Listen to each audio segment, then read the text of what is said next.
Chennai Egmore Connemara நூலகத்தில் Karl Marx உருவ சிலையை திறந்து வைத்து சிறப்பு புகைப்பட கண்காட்சியை முதலமைச்சர் மு.க.ஸ்டாலின் பார்வையிட்டார். விவரங்களை செய்தியாளர் ராஜகுமரன் வழங்கிட கேட்கலாம். ராஜகுமரன் வணக்கம், விவரங்களை சொல்லலாம். சென்னை எழும்பூரில் இருக்கக்கூடிய கன்னிமாரா நூலக வளாகத்திலே கார்ல் மார்க்சினுடைய முழு உருவச் சிலையை தற்பொழுது முதலமைச்சர் திறந்து வைத்திருக்கின்றார். அது மட்டுமல்லாமல் கார்ல் மார்க்ஸ் அவர்கள் ஆற்றியிருந்த பங்களிப்புகளை நினைவு கூறக்கூடிய வகையிலான சிறப்பு புகைப்பட கண்காட்சி மற்றும் ஒளிப்படம் ஒன்று திரையிடப்பட இருக்கின்றது. இன்னும் சற்று நேரத்திலே அந்த ஒளிப்படத்தையும் முதலமைச்சர் அவர்கள் பார்வையிட இருக்கின்றார். ஏற்கனவே சட்டப்பேரவையிலே அறிவிப்பு வெளியிட்டிருந்தார்கள். தமிழக முதலமைச்சர் சொல்லியிருந்த தகவல் படி உழைக்கும் வர்க்கத்திற்கு கார்ல் மார்க்ஸ் அவர்கள் ஆற்றியிருந்த அந்த பங்களிப்புகளை நினைவு கூறக்கூடிய விதமாகவும் பொருளாதார தத்துவத்திலே கார்ல் மார்க்ஸ் அவர்கள் முன்னிறுத்தி இருக்கக்கூடிய அந்த இடதுசாரி தத்துவத்தையும் நினைவு கூறக்கூடிய வகையிலே கார்ல் மார்க்ஸ் அவர்களுக்கு முழு உருவச் சிலை சென்னையில் திறக்கப்படும் என்று தெரிவித்திருந்தார். அந்த அறிவிப்புக்கு இணங்க சென்னை எழும்பூர் கன்னிமாரா நூலக வளாகத்தில் தற்பொழுது இந்த கார்ல் மார்க்ஸ் அவர்களுடைய சிலை திறக்கப்பட்டிருக்கின்றது. மதிமுக பொதுச் செயலாளர் வைகோ மற்றும் காங்கிரசினுடைய மாநில தலைவராக இருக்கும் செல்வ பெருந்தகை, இடதுசாரி கட்சிகளுடைய இந்திய கம்யூனிஸ்ட், மார்க்சிஸ்ட் கம்யூனிஸ்ட் கட்சியினுடைய மாநில செயலாளர்கள் உள்ளிட்டவர்கள் பங்கேற்றிருக்கின்றார்கள். முழு உருவச் சிலையை கார்ல் மார்க்ஸ் அவர்களுக்கு திறந்து வைத்திருக்கக்கூடிய முதலமைச்சர் அதன் தொடர்ச்சியாக மார்க்ஸ் அவர்களுடைய அந்த மூலதனம் புத்தகத்தில் இடம்பெற்றிருந்த பல்வேறு வாசகங்கள் அடங்கிய புகைப்பட கண்காட்சி உள்ளிட்டவற்றை எல்லாம் பார்வையிட்டார். மார்க்ஸ், எங்கெல்ஸ், ஜென்னி மார்க்ஸ் உள்ளிட்டவர்களுடைய புகைப்படங்கள் இடம்பெற்றிருக்கக்கூடிய அந்த கண்காட்சி மற்றும் கார்ல் மார்க்ஸ் அவர்கள் ஆற்றியிருந்த பங்களிப்புகளை நினைவு கூறக்கூடிய ஒளிப்படத்தை தற்போது அரசியல் தலைவர்களோடு இணைந்து முதலமைச்சர் பார்வையிட்டு வருகின்றார். மற்றும் தொழிலாளர்கள், இந்த மோதல்தான் வரலாற்றை நகர்த்துகிறது. 1848ஆம் ஆண்டு வெளிவந்த கம்யூனிஸ்ட் மேனிஃபெஸ்டோ ஒரு அறைகூவலாக மாறியது. உலக தொழிலாளர்களை ஒன்றுபடுங்கள் என்ற முழக்கம் அரசுகளை அசைத்தது, அதிகாரங்களை சவால் செய்தது, ஒடுக்கப்பட்ட மக்களுக்கு நம்பிக்கையாக மாறியது. தொழிலாளி உழைக்கிறான், மதிப்பு உருவாகிறது. ஆனால் அவனுக்கு கிடைப்பது ஊதியம் மட்டும், மீதமிருப்பது லாபம். அந்த லாபம் தொழிலாளியின் உழைப்பிலிருந்து உருவாகிறது. இதையே மார்க்ஸ் சர்ப்ளஸ் வேல்யூ என விளக்கினார். முதலாளித்துவத்தின் அடிப்படை சுரண்டல் இதுதான். இந்த சிந்தனைகள் புத்தகங்களில் முடிவடையவில்லை. 1917ஆம் ஆண்டு ரஷ்யாவில் புரட்சி வெடித்தது.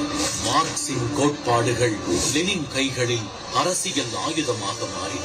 தொழிலாளர் விவசாயிகள் ஆட்சி உருவானது. உலகின் முதல் கம்யூனிச அரசு சோவியத் யூனியன் பிறந்தது. அந்த அலை சீனா, கியூபா, வியட்நாம் என உலகம் முழுவதும் பரவியது. Mao Zedong, Fidel Castro, Ho Chi Minh போன்ற தலைவர்கள் தங்கள் சமூக சூழலுக்கு ஏற்ப மார்க்சிய சிந்தனையை நடைமுறைப்படுத்தினர். மார்க்ஸ் ஒரு நாட்டுக்காக எழுதவில்லை, ஒரு இனத்துக்காக பேசவில்லை. அவர் பேசினார் உழைப்பாளிகளுக்காக, ஒடுக்கப்பட்டவர்களுக்காக. அதிகாரத்தின் மீது கேள்வி எழுப்பினார். உழைப்பின் மரியாதையை உலகத்துக்கு நினைவூட்டினார். இந்த சிந்தனையின் உலகளாவிய தாக்கம் காலத்தால் மறையவில்லை. 1999ஆம் ஆண்டில் பிபிசி நடத்திய கருத்து கணிப்பில் கடந்த 1000 ஆண்டுகளின் மிகச்சிறந்த சிந்தனையாளராக கார்ல் மார்க்ஸ் தேர்ந்தெடுக்கப்பட்டார். ஐன்ஸ்டீன், நியூட்டன், டார்வின் போன்ற ஜாம்பவான்களை பின்னுக்கு தள்ளி அவர் முதலிடம் பிடித்தார். 1883ஆம் ஆண்டு மார்ச் 14 மார்க்ஸ் மறைந்தார். ஆனால் அவரது சிந்தனை மறையவில்லை. ஜெர்மனி, ரஷ்யா, சீனா மற்றும் இந்தியாவில் கொச்சி, விஜயவாடா, கொல்கத்தா என பல்வேறு நாடுகளில் உலகம் முழுவதும் அவரது சிலைகள் இன்றும் அந்த சிந்தனையை நினைவூட்டுகின்றன. அந்த வரலாற்று தொடர்ச்சியின் ஒரு பகுதியாக 2025ஆம் ஆண்டு ஏப்ரல் 3ஆம் தேதி மாண்புமிகு தமிழ்நாடு முதலமைச்சர் அவர்களின் சட்டமன்ற அறிவிப்பை தொடர்ந்து உலக மாமேதை கார்ல் மார்க்ஸ் அவர்களை பெருமைப்படுத்திட, போற்றிட இந்த திராவிட மாடல் அரசு விரும்புகிறது. மாமேதை மார்க்ஸ் அவர்கள் உருவச்சிலை தமிழ்நாட்டின் தலைநகரான சென்னை மாநகரில் அமைக்கப்படும் என்ற மகிழ்ச்சியான அறிவிப்பை இம்மாமன்றத்தில் அறிவிப்பதில் பெருமகிழ்ச்சி அடைகிறேன். சென்னை எழும்பூர் அருங்காட்சியக வளாகத்தில் உள்ள கன்னிமாரா நூலகத்தின் நுழைவு வாயில் பகுதியில் ரூபாய் 85.80 லட்சம் செலவில் நிறுவப்பட்ட மாமேதை காரல் மார்க்சின் திருவுருவச் சிலை மக்களின் பார்வைக்கு திறந்து வைக்கப்பட்டுள்ளது. இது ஒரு சிலை திறப்பு மட்டுமல்ல, சமத்துவம், சமூக நீதி, உழைப்பின் மரியாதை ஆகிய சிந்தனைகளுக்கான ஒரு அடையாளம். அந்த சிந்தனையை இன்றைய தலைமுறையிடம் கொண்டு சென்ற மாண்புமிகு தமிழ்நாடு முதலமைச்சர் அவர்களுக்கு எங்களது நெஞ்சார்ந்த நன்றியை தெரிவித்துக் கொள்கிறோம்.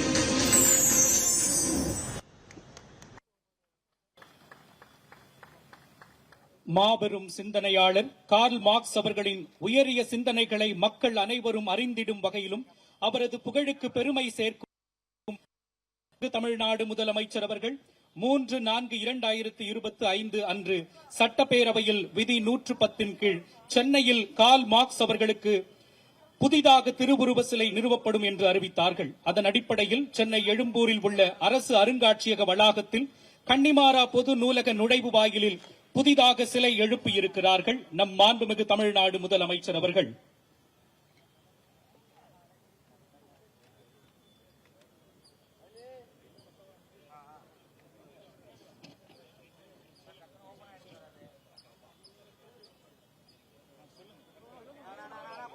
மாண்புமிகு தமிழ்நாடு முதலமைச்சர் அவர்களை மாபெரும் சிந்தனையாளர் கார்ல் மார்க்ஸ் அவர்களின் திருவுருவ சிலையை திறந்து வைக்குமாறு பணிவன்புடன் கேட்டுக் கொள்கிறோம்.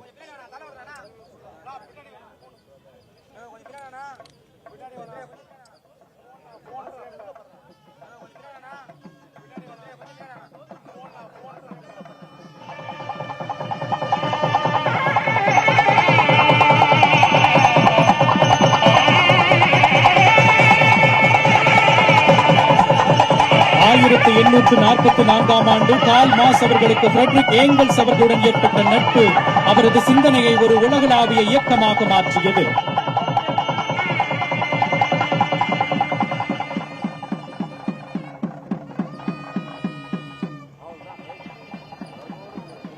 தற்பொழுது மாண்புமிகு தமிழ்நாடு முதலமைச்சர் அவர்கள் மாமேதை கார்ல் மார்க்ஸ் அவர்களின் திருவுருவ படத்திற்கு மலர்தூவி மரியாதை செலுத்துகிறார்கள்.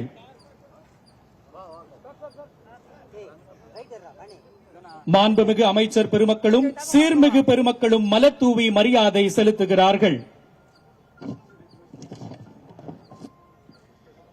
1848 ஆண்டு வெளியான பொது உடைமை அறிக்கை உலக தொழிலாளர்களே ஒன்றுபடுங்கள் என்ற முழக்கத்துடன் உலக அரசியலில் பெரும் அதிர்வை ஏற்படுத்தியது.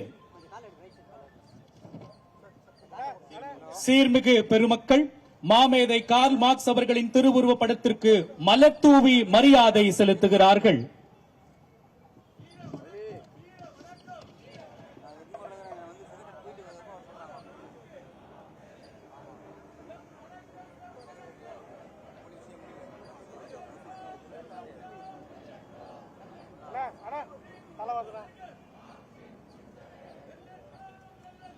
மாண்புமிகு நாடாளுமன்ற உறுப்பினர்கள், சட்டமன்ற உறுப்பினர்கள், மாண்புமிகு அமைச்சர் பெருமக்கள் அனைவரும், மாண்புமிகு மேயர் அனைவரும் திருவுருவ படத்திற்கு மலர்தூவி மரியாதை செலுத்துகிறார்கள். சீர்மிகு பெருமக்கள் அனைவரும் மாமேதை கார்ல் மார்க்ஸ் அவர்களின் திருவுருவ படத்திற்கு மலர்தூவி மரியாதை செலுத்துகிறார்கள்.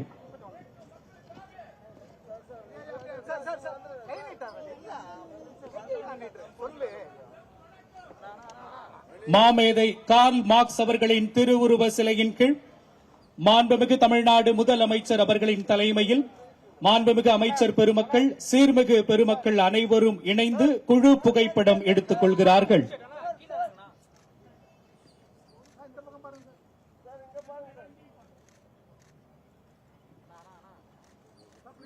தற்பொழுது மாண்புமிகு தமிழ்நாடு முதலமைச்சர் அவர்கள் இச்சிலையை நேர்த்தியாக வடிவமைத்த சிற்பி NS கார்த்திகேயன் அவர்களுக்கு மாண்புமிகு தமிழ்நாடு முதலமைச்சர் அவர்கள் பொன்னாடை போர்த்தி சிறப்பிக்க இருக்கிறார்கள்.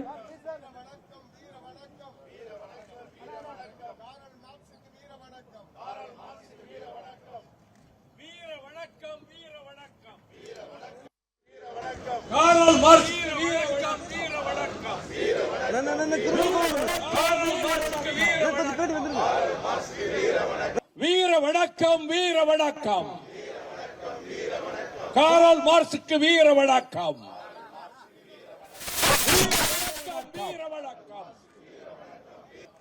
காரல் மார்க்சுக்கு வீர வணக்கம்.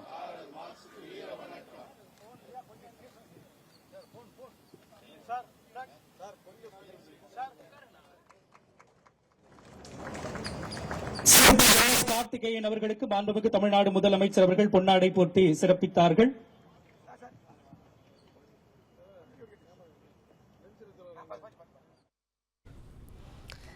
கன்னிமாரா நூலகத்தில் 85 லட்சம் ரூபாய் மதிப்பிலான கார்ல் மார்க்ஸ் உருவ சிலையை முதலமைச்சர் ஸ்டாலின் திறந்து வைத்தார்.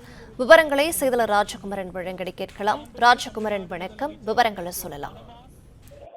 சென்னை எழும்பூர் கன்னிமாரா நூலக வளாகத்தில் திறக்கப்பட்டிருக்கக்கூடிய கார்ல் மார்க்ஸ் அவர்களுடைய இந்த புதிய சிலை ஏறக்குறைய 80 லட்சம் ரூபாய் மதிப்பீட்டில் உருவாக்கப்பட்டிருக்கின்றது. சட்டப்பேரவையிலே கார்ல் மார்க்ஸ் அவர்களுடைய சித்தாந்தத்தை நினைவு கூறக்கூடிய விதமாக சென்னையிலே அவருக்கென ஒரு நினைவு சின்னம் உருவாக்கப்படும் என்கின்ற அறிவிப்பினை அண்மையில் முதலமைச்சர் வெளியிட்டிருந்தார்.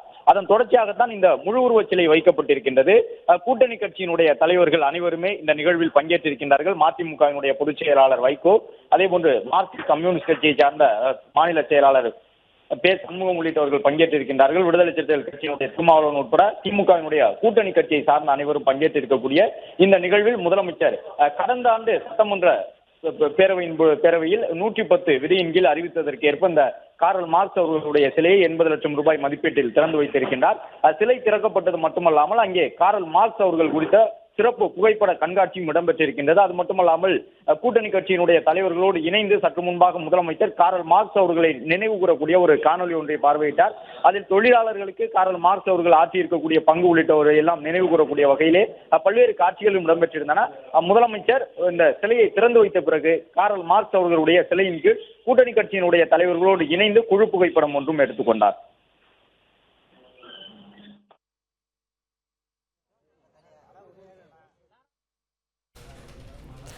விவரங்களை வழங்கியமைக்கு நன்றி ராஜகுமரன். பிளே ஸ்டோர் மற்றும் ஆப் ஸ்டோரில் இருந்து பாலிமர் செயலியை QR கோடு மூலம் பதிவிறக்கம் செய்யுங்கள். செய்திகளை உடனுக்குடன் பெறுங்கள்.